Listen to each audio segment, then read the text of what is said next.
For this talk, we'll talk about the two first immediate forms of ATP when we request more to do something in our body. So these ones are going to be the fastest. They're also going to be the shortest lived. And so we're going to talk about ATP stored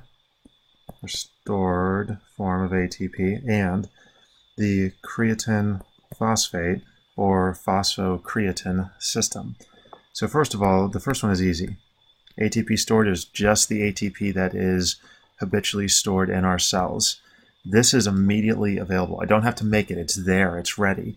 And when I'm fully filled up with this, which we can recover this decently fast if we give the body a chance, it will give me 3 to 5 seconds of ATP to use. So not a lot, but if you think about if I'm going to do a 100-meter sprint, we go and get down into our blocks, we say 3, 2, 1, go. This is going to be that first immediate burst that I need to really get things going. So that can provide a lot of fuel immediately, but it only lasts 3 seconds to maybe 5. Creatine phosphate is an important group because, and I won't go and draw this out fully, you can think of it like the creatine molecule bonded to a phosphate.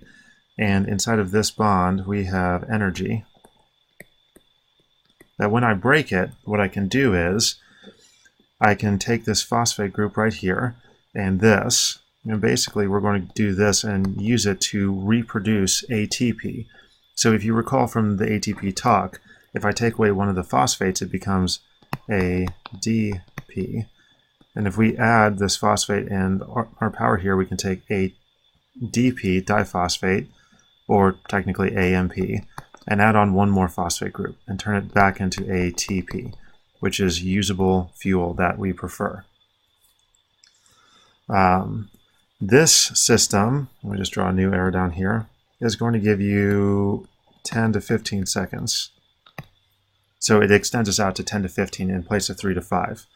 So this one again can provide us a lot of power, but there's not that much of it. So it's a large burst, but it won't last very long. So if we think about for most of us who aren't, professional grade or class sprinters, we go to sprint the 100, and let's say it takes us 20 seconds roughly.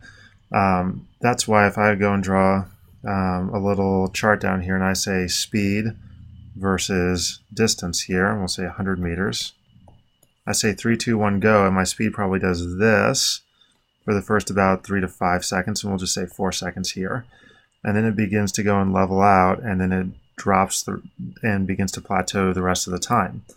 Because this first bit, I have a lot of power available, and then by the time I hit about, we'll just say 10 seconds out, I've run out of these two forms, and then I'm going to have to get into these other forms that we go and talk about. So, in short, these two are my first immediate form of fuel I'll use when I need more ATP and they're available. That's the long and short of it. Go and take a look at the next talk that goes and talks about the glycolytic system.